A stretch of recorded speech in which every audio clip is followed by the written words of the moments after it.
juda ko'p vaqtlar oldin Naynavo degan go'zal shahar bor edi. Alloh Naynavoliklarga hamma narsaning eng yaxshisini bergan edi.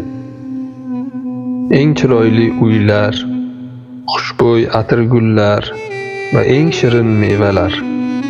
Ammo Naynavoliklar Allohga hech shukr qilmas edilar. Chunki Allohni unutib qo'yishgan edi. Ular chirkin butlarga sig'inishardi. Naynavoliklar butlarga minnatdorchilik bildirishardi. Faqatgina Yunus butlarga sig'inmas edi. Chunki u Allohga shukr qilardi. Butlarga hamd aytish, shukr qilish qanday ham bema'nilik edi. Yo'q. Yunus hech qachon bunday qilmadi.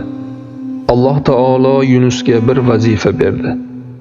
Naynavoliklarni Allohga iymon keltirishlari va faqat unga shukr qilishlari kerakligini tushuntirish vazifasi edi.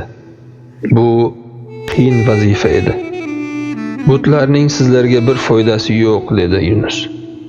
Bularga bekordan bekor sig'inib, minnatdorchilik bildirib yurmang. Bu barcha ne'matlarni yolg'iz Alloh bergan. Zotan boshqasi bera olmaydi ham. Faqatgina Allohga hamd ayting. Naynavoliklar Yunusga umuman quloq solishmadi. Uni masxara qilishdi va undan g'azablanib toshbo'ron qilishdi. Ular Yunusga yomon so'zlar aytib, oralaridan haydab yuborishdi. Sen bizning butlarimizni tinch qo'y, deyishdi. Biz butlarni yaxshi ko'ramiz.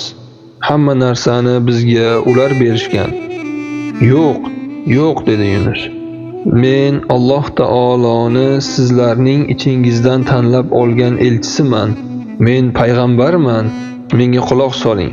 So'zlarimni tinglang. Naynavoliklar Yunusning ustidan kulishdi. Sen aqldan ozibsan. Yunus juda xafa bo'ldi. Bu tosh va yog'ochdan yasalgan butlar sizlarni eshitmaydi.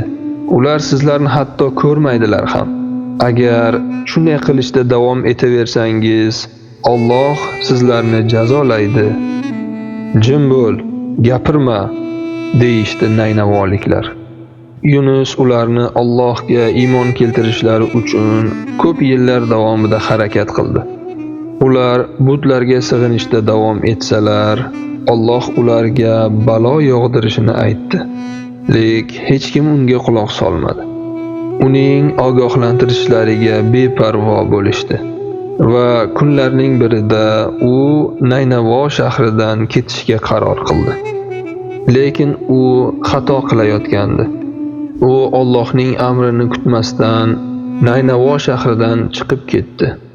Holbuki payg'ambarlar Alloh ruxsat bermagunicha o'zlari yashayotgan shaharni tark etishlari mumkin emas edi. Yunus ketgach, Naynavoliklar xursand bo'lishdi. Nihoyat qutuldik shu odamdan deb sevinishdi. Ammo ularning quvonchi uzoqqa cho'zilmadi. Naynavo shahrining osmonini qora bulutlar qopladi. Hamma juda qo'rqib ketdi. Evoh, balki Yunus haq bo'lgandir. Biz unga juda yomon munosabatda bo'ldik. Alloh bizdan g'azablanyapti shekilli, deyishdi. Ular ko'p yig'ladilar. Juda xafa bo'ldilar. Qilgan ishlaridan qattiq afsusda edilar. Va ular ko'p duolar qilishdi. Allohim bizni kechir, sen kechirishni yaxshi ko'rasan. Alloh ularni kechirdi. Qora bulutlar tarqaldi. Allohning issiq va sariq quyoshi yana Naynavo shahrini yoritdi. Keyin ular barcha butlarni sindirib tashlashdi.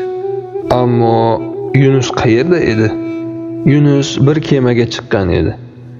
Oldiniga dengiz tinch va sokin edi. Keyin bo'ron ko'tarildi. Kemadagi odamlar juda qo'rqib ketishdi. Oramizdan kimdir noto'g'ri ish qilgan bo'lsa kerak, deyishdi ular. Ammo u kim edi? Keling, qur'a tashlaymiz, dedi kema boshqaruvchisi. Qur'a kimga chiqsa, uni tutib dengizga tashlaymiz. Bir burchakda jim o'tirgan Yunus alayhissalom noto'g'ri ish qilgan odam menman dedi. Men Naynavoni Allohning iznisiz tark etdim. Siz yaxshi odamga o'xshaysiz, dedi kema boshqaruvchisi. Biz sizni dengizga tashlay olmaymiz. Shunday qilib, ular baribir Qur'a tashlaydigan bo'lishdi. Qur'a Yunus payg'ambarga chiqdi. So'ng yana bir marta Qur'a tashlashdi. Yana tashlashdi. Qur'a faqat Yunus alayhissalomga chiqayotgan edi va uni dengizga uloqtirishdi. Yunus payg'ambar dengizga tushganidan keyin bo'ron tindi. Chunki Alloh unga to'xtashni buyurgandi. Yunus dengiz o'rtasiga yolg'iz qolib ketdi. U juda xafa edi. U Naynavoni tark etmasligim kerak edi deb o'ylab turganida katta bir baliq keldi. Bahaybat baliqning og'zi ham juda katta edi va Yunus payg'ambarni yutib yubordi. Baliqning qorni qorong'u va issiq edi. Allohim, dedi Yunus alayhissalom, men noto'g'ri ish qildim. Meni kechir, deb ko'p duo qildi.